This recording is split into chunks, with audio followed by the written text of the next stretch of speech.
is good, YouTube? Quinn Wade Basketball Analysis coming to you with a quick video. I wanted to let you guys know I got some new merchandise available, not just t-shirt anymore. I got different type of t-shirt, different type of shirts and logos that you can purchase on my spread shirt, and also hoodies now.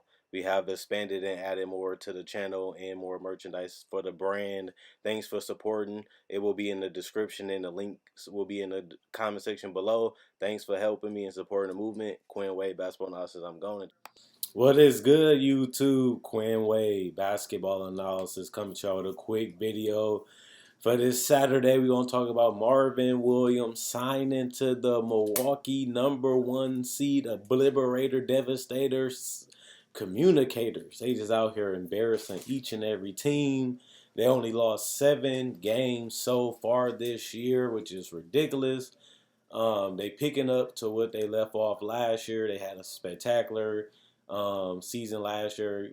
Executive of the Year, Coach of the Year, MVP, and they went out there and annihilated everybody so far this year. They haven't even lost 10 games, and the season is already halfway over. Already is halfway over, and you know, adding another piece like Marvin Williams is going to be very smart, considering that you're not really losing anything. You're picking up a guy that has been a good leader, has been a good mentor, has really shown his value on the court, inside and outside of the locker room. An absolute professional, playing as many games as he can play, reinventing his whole game so that way he can continue to stay in the NBA and play with the best.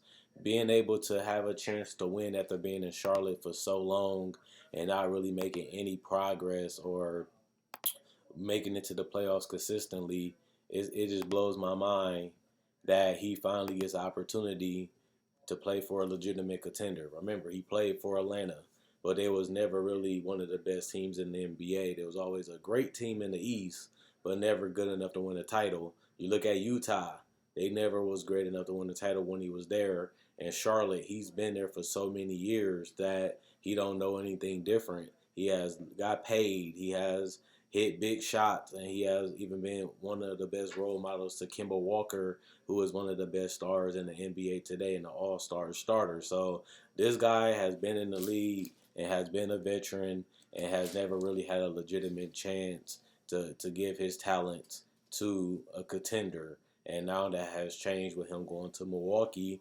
And even though you look at his numbers this year, 6 points, he only played 41 games. He only played 19 minutes per game. And he's been giving you 44% from the field, 37% from three. He has been an 80% career free throw shooter. He can give you rebounds at that small forward, power forward position. He can guard multiple positions at this age. And he can be a guy that can be a stretch forward, a guy that you can sit in the corner like Ilyasova and guys like that, and he can knock down threes at a great enough clip to where he's a threat, and you do have to pay attention to him. Plus, this is a guy that can fill in major minutes. If an injury happens, at least you know you have a guy that you can rely on to come in and give you valuable minutes in that short amount of time that he be on the court. Also, you just look at the roster in general. They have Ersan Ilyasova, and that's really about it with bigs that can really stretch the floor. That's very mobile and that's outside of DJ Wilson. They only have Brook Lopez, but Brook Lopez is a center, and he's not the quickest or the fastest guy. So that's not going to be able to be an option. But DJ Wilson, I like him. I feel like he has been a consistent guy for them for a couple years, but you still want to get an extra body in there just because you're not really losing anything, like I said before, when it comes to the fact that you're just giving up a roster spot and you're not paying them really nothing at all. Even though he did have a $15 million contract, he was willing to agree to a buyout so that way he can leave the Charlotte Hornets, who's going in the opposite direction of the Milwaukee Bucks, and literally have a chance to win it all. So Marvin Williams, this was a big gamble for him. This is the team that, outside of the Lakers and the Clippers, have the chance to win it all. And Giannis, this is a perfect fit for him because Marvin Williams can also put the ball on the floor. And like I said, he's a guy that can make the extra pass, make the hockey assist, and he's very unselfish and he's selfless, just to be honest, because whatever you need him to do, that's what he's going to do to benefit this team. I don't really see him coming to Milwaukee having a big role, having a big chance to do anything.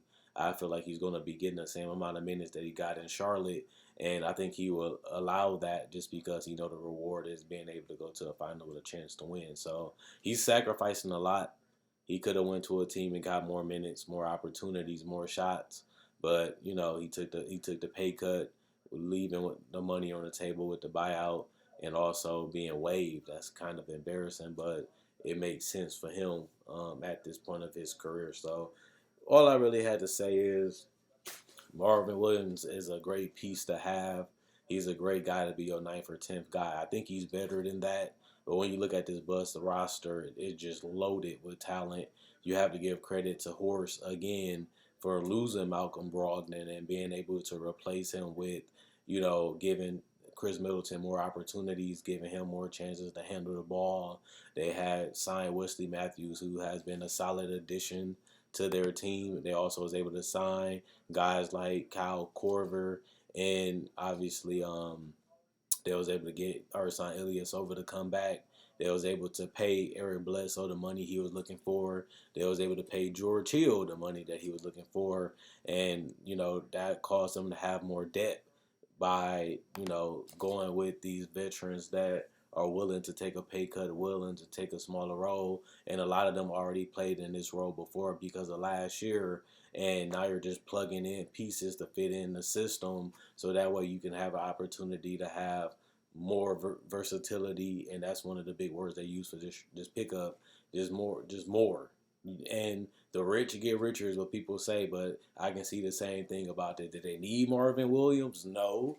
But it's also good to have a guy like Marvin Williams. It's good to have a veteran like that on your roster. It's good to have a guy that can really, bring some value to your team with the cost of just a roster spot. So I think it's hilarious that this ended up happening and it came true and it was mutual interest. But I really want to see the Bucks put the pedal a little bit harder, because when you look at the Eastern Conference, and people talk to me about basketball every day, and I just tell them, when you look at the Eastern Conference, to keep it real, there's no Kevin Durant this year. There's no Kawhi Leonard like it was last year. There's no LeBron James, who has been the king and the ruler of the Eastern Conference. It's none of those guys. Giannis is literally the best player in the Eastern Conference. Giannis literally has the best team by far, in fit-wise, around his talent, the best team in the NBA. So it's really no reason why the Milwaukee Bucks shouldn't be in the finals outside of an injury.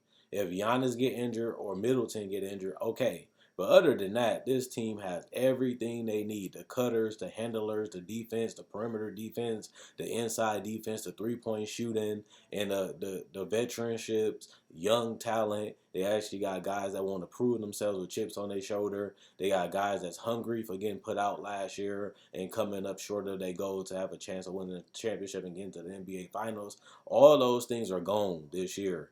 Last year was their first time getting out of the first round. They got out of the second round last year. They went up 2-0 on the Raptors before losing 4 straight.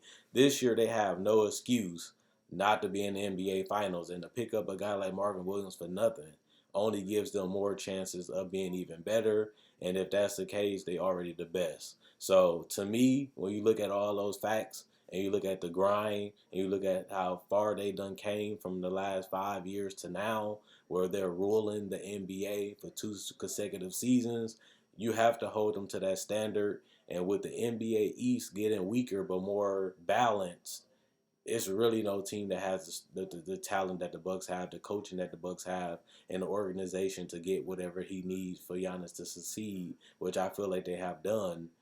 This team should be in the finals competing for a title this year outside of a major injury. So let me know what you guys think. Do you think the Bucks are overrated? Do you think the Bucks are underrated? Do you think this was a steal, picking up a veteran like Marvin Williams that could defend multiple positions, rebound? He's a team player. He's a professional. He's the embodiment of a winner, and a guy that has been able to fit in wherever you put him at and fit in wherever team he goes to. Do you think this will be a great pickup? Do you think it won't matter? Do you think he won't even play? Tell me what you guys feel in the comment section below. I read every comment and I do respond. Also, check out my Facebook page, analysisplayground.com. Link will be in the description, comment section below. Also, check out my subscription button. Like that to show support. Continue to subscribe. Continue to show love. Continue to watch. And at the end of the day, hope you guys enjoyed the video. Right now, I'm looking at this Bucks team. I'm looking at Giannis, and I'm looking at that he's going to be a two-time MVP. There's no reason why they shouldn't be in the finals. It really isn't. Everybody in Milwaukee know it. Not everybody in the NBA knows it. So I'm holding the Bucks to that high standard, and I'm holding the Bucks to being the best team in the East. And with that comes with the territory of people expect you to win, people expect you to dominate, and they have done that the last 2 years. But with Kawhi Leonard, LeBron, and Kevin Durant all out, and no team has really been able to play as well as the Bucks throughout this whole season in the entire NBA.